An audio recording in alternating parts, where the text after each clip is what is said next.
नारे पूत रूपोता है माया सोगर भरियोड़ा थारे कारोबार भी मोटा है माया सोगर भरियोड़ा थारे कारोबार भी मोटा है तो भूलो नहीं समावे रे जीवड़ा बेगो जाग तुम भूलो नहीं समावे रे जीवड़ा बेगो जाग।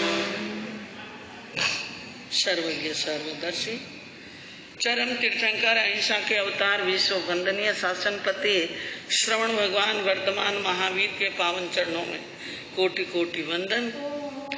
हृदय की अनंत अनंत आस्था के केंद्र संयम धन के दाता संसार सागर से तिरने का सन्मार्ग बताने वाले पूज्य गुरु भगवान श्रवण सूर्य दिव्य विभूति 1008 श्री मरुदर के श्री मिश्री मल जी महाराज साहब ने पावन चरणों में कोटि कोटि वंदन। अहिंसा दिवाकर लोकमान्य संत शेरे राजस्थान वरिष्ठ प्रवर्तक पूज्य गुरुदेव श्री रूपचंद जी महाराज साहब के पावन चरणों में कोटि कोटि वंदन। मरुद्रा भूषण संत शिरोमणि पूज्य प्रवर्तक गुरुदेव सुकन मुनि जी महाराज साहब के पावन चरणों में कोटि कोटि वंदन। साधना की प्रतिमूर्ति सद्गुणों की उपासिका सरल मना शांत दांत गंभीरा गुरुवरिया माँ सती श्री सज्जन कंवर जी महाराज साहब के पावन चरणों में कोटि कोटि वंदन। सर्वज्ञ भगवान महावीर ने आगमों के अंदर धर्म का उपदेश देते हुए सूत्र फरमाया संतोष पाहन नरेश पूज्यो।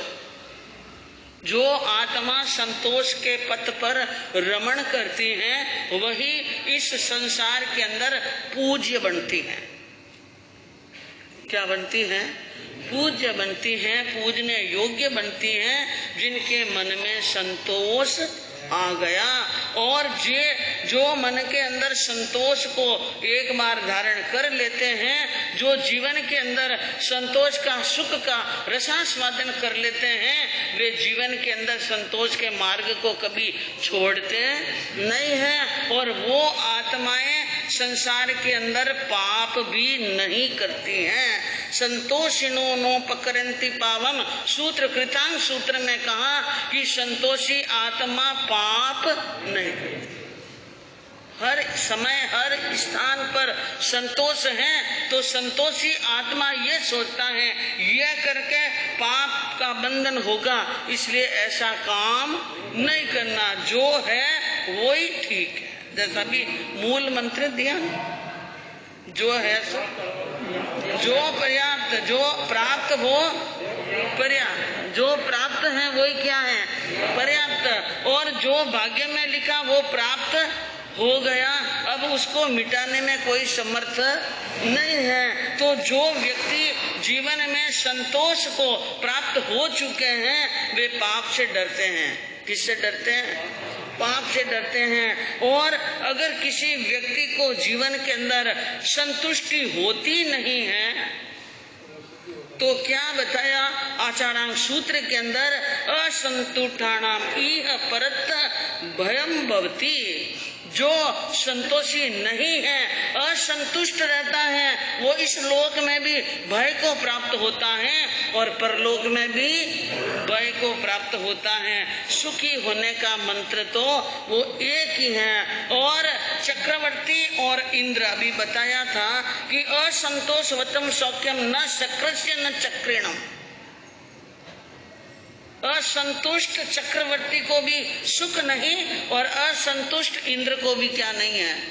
सुख नहीं है। इसलिए ज्ञानियों ने जगह जगह पर आगमों के अंदर, धर्म ग्रंथों के अंदर, आगम ग्रंथों के अंदर और हर धर्म ग्रंथ के अंदर संतोष का बयान किया है। तुलसीदास जी ने कहा, अरे बिन संतोष न काम न साई, काम अछत सपने सुख ना। तुलसीदास जी ने कहा कि बिन संतोष न काम नसाई, बिना संतोष कामनाएं खत्म होने वाली। कामनाओं को खत्म करना है, इच्छाओं को खत्म करना है, तमन्नाओं को खत्म करना है तो संतोष के व्रत को धारण करना ही पड़ेगा। तो बिना संतोष कामना नष्ट नहीं होती है, और काम अछत सपने सुख नहीं। और जिनकी कामनाएं जीवित रहती हैं उनको तो सपने में भी सुख मिलने वाला नहीं है। याद रखो, जीवन के अंदर कुछ भी यानी आप प्राप्त कर लो, कितना ही धन माल और संपत्ति, लेकिन संतोष नहीं है तो कहते हैं चक्रेश केशव हलायुध भूति तोपी संतोष मुक्त मन जस्यन तृप्ति रस्ती। चक्रेश बन जाए, केशव बन जाए और चक्रवर्ती इंद्र भी बन जाए तो भी संतोष नहीं है तो सुखी नहीं है। इतना प्राप्त करने पर वे सुखी नहीं हो सकते हैं तो संसार का सामान्य प्राणी तो हो ही नहीं सकता।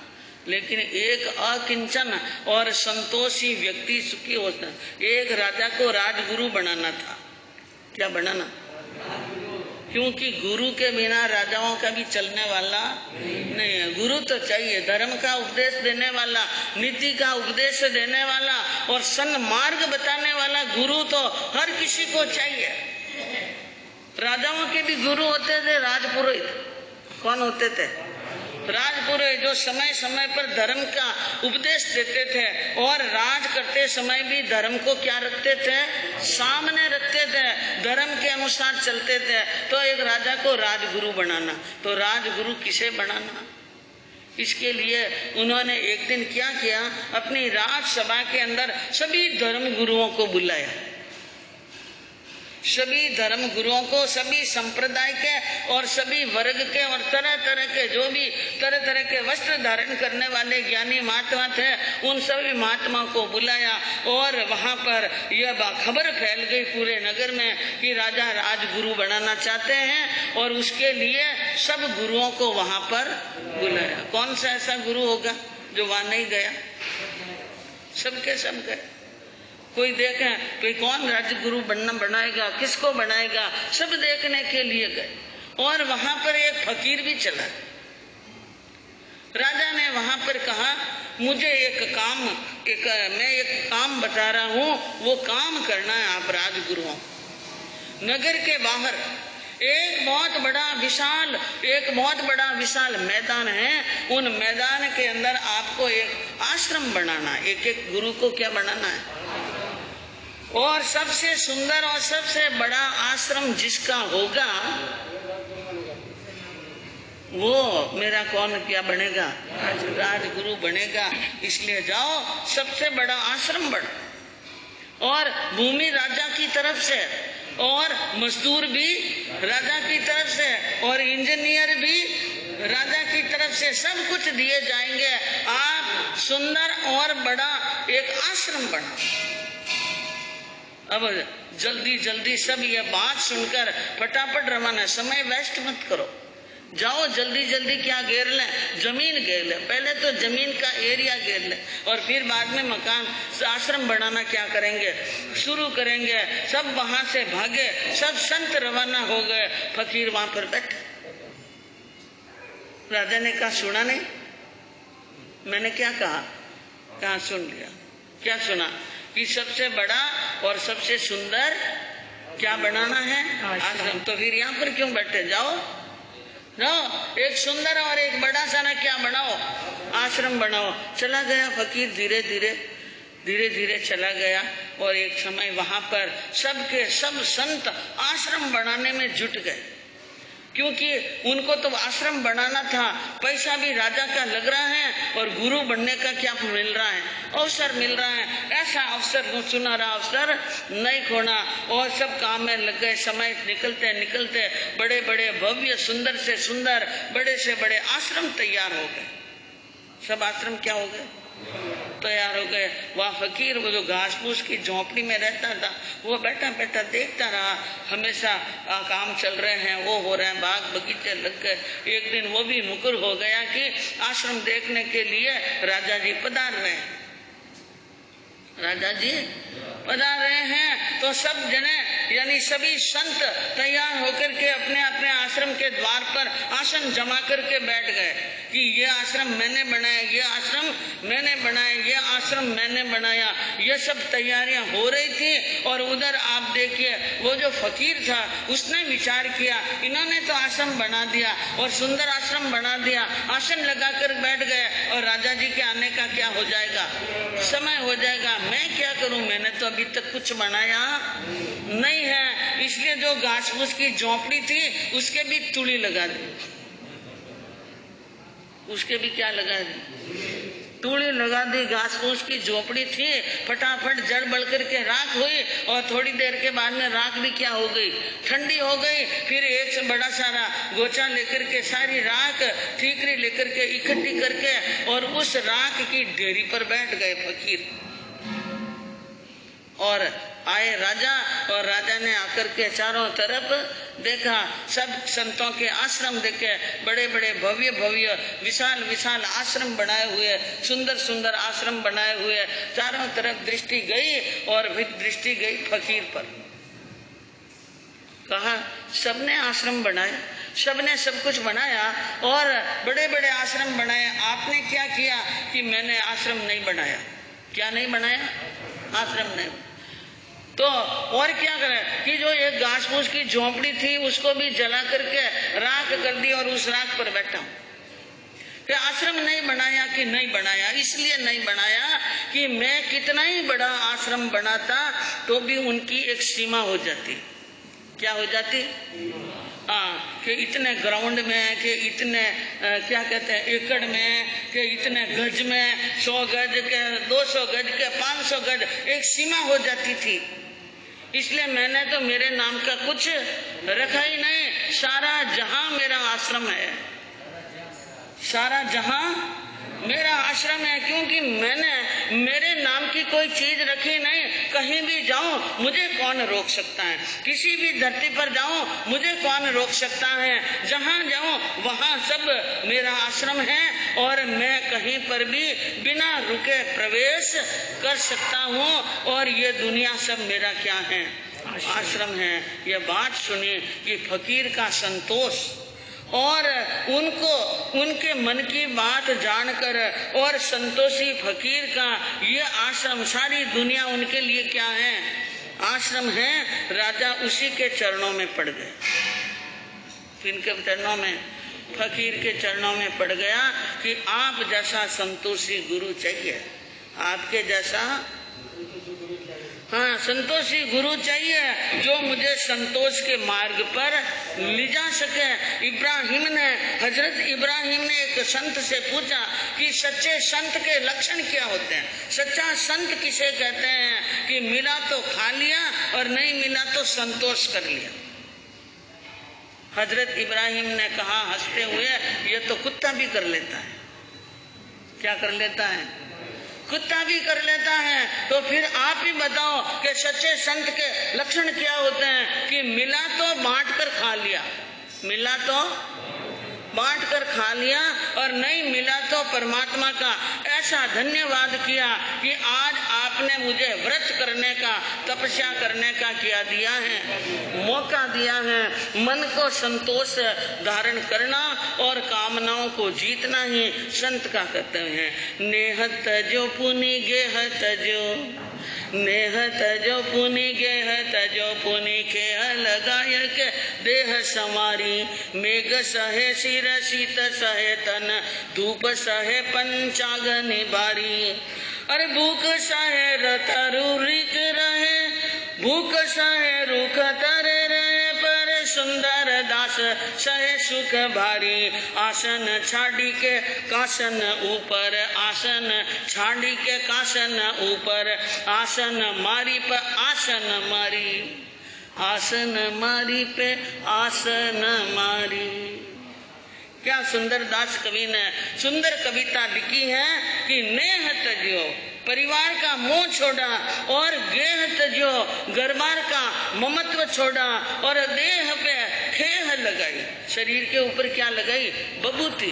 क्या लगा दी, बबूती, और सिर मेघ यानी मेघ बरसता है, बरसात, गर्मी, सर्दी और पंच अग्नि की तपस्या भी करता है, भूख भी सहन करता है, प्यास भी सहन करता है, अपमान भी सहन करता है, तरह तरह के दुख सहन करता है, लेकिन आसन छोड़ प्रकाशन ऊपर पिलंग पतरने और सिंहासन आसन छोड़ करके कुशों का और तिनकों की बनाई हुई चटाई का आसन लगाया, पालकी लगाकर पद्मासन लगा करके बैठा, आसन मारी पे आसन न मारी।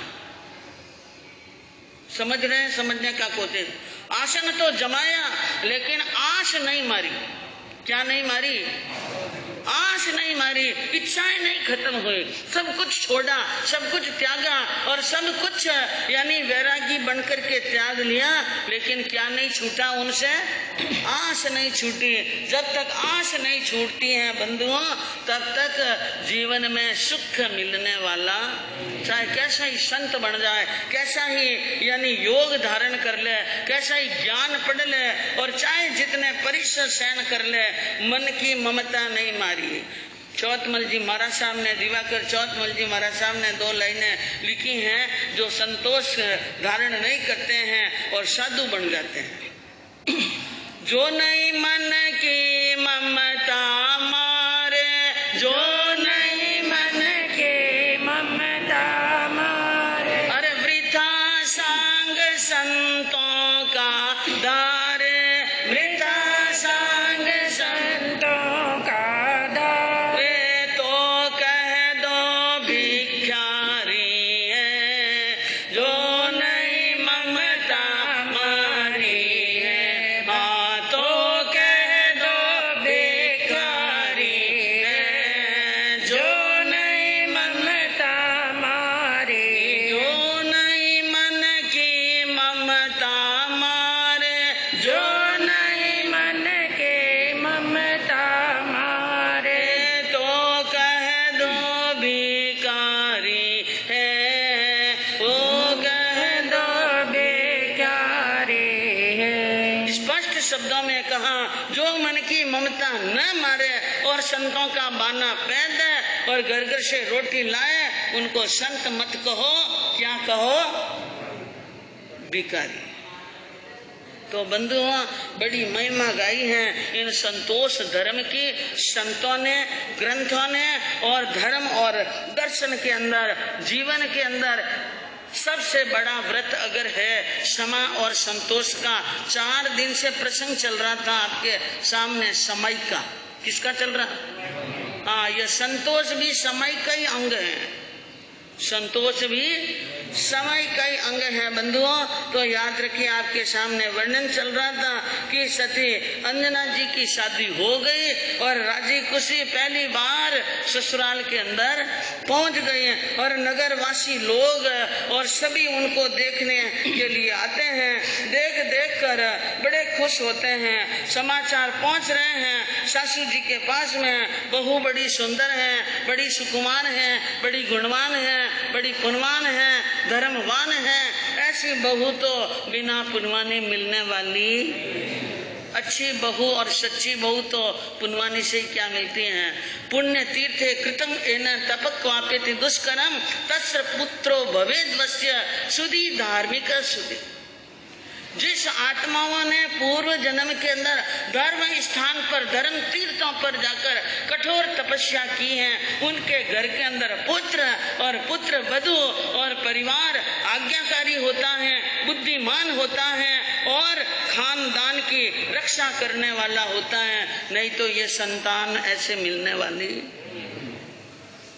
सासू बहू पर राजी होकर खूब कियो सन्मान, पग लागनी माय सती ने, पग लागनी माय सती ने, गहरो दियो धन मान जी, धन सती अंजना साचे सतवंती राची शील में। सासू ने अपनी बहू को बड़े प्रेम के साथ में बधा करके आरती उतार कर घर में लिया, जैसे किसी ने लक्ष्मी को अपने घर के अंदर बुलाया हो। और बहुत राजी सासू जी क्या है, बहुत राजी, खूब दियो सम्मान, बहू जी को खूब सम्मान दिया।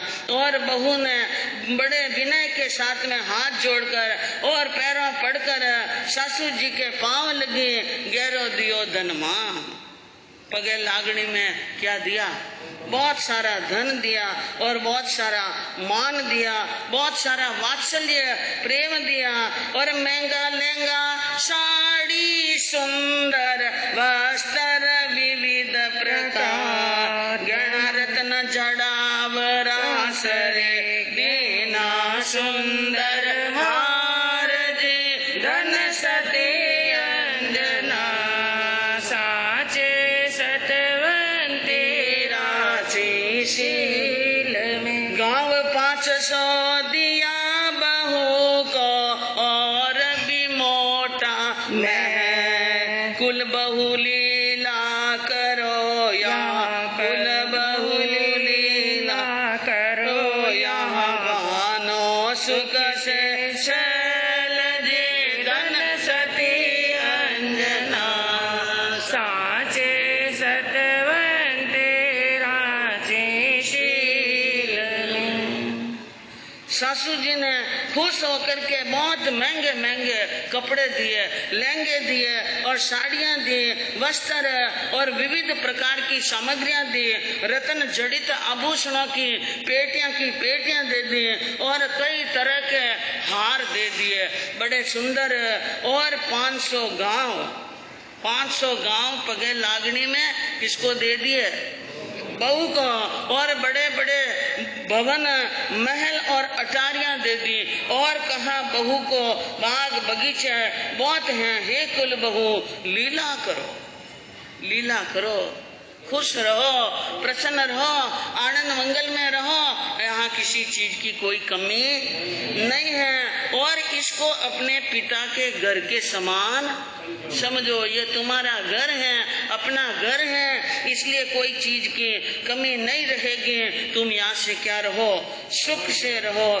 इस प्रकार सासू जी ने तो अपार प्रेम जता दिया और खूब मान सम्मान और धन मान भी दे दिया। सासू ससुरा प्रेम करे पिण पवन न पूछे सार, सासू ससुरा प्रेम करे पिण पवन न पूछे सार, पति बिना है पदमणि रे सर, प्रति बिना है पदमणि रे, सोनो सब संसार दे, धन सती अंजना साचे सतवंती राशि शील में।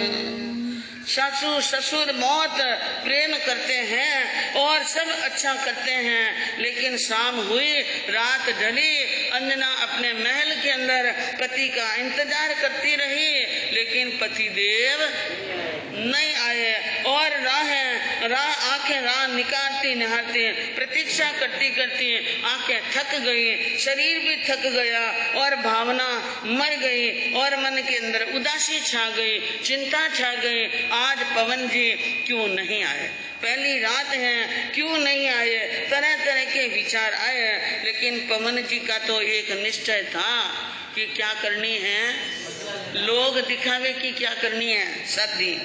पर्ण पिया को पवन कुंवर जी मुखी मैल मजा, सर्प कांचली जैसे छोड़ी, सर्प कांचली जैसे छोड़ी, फिर नहीं कीना प्यार जी, धन सती अंजना साचे सतवंती राशि शील में। शादी तो कर ली, लेकिन अपनी प्राण प्रिया को, पत्नी को पवन जी ने महल के अंदर इस प्रकार मूक दिया, छोड़ दिया, महल में ऐसे छोड़ दिया जैसे सर्प कांचली छोड़ता है।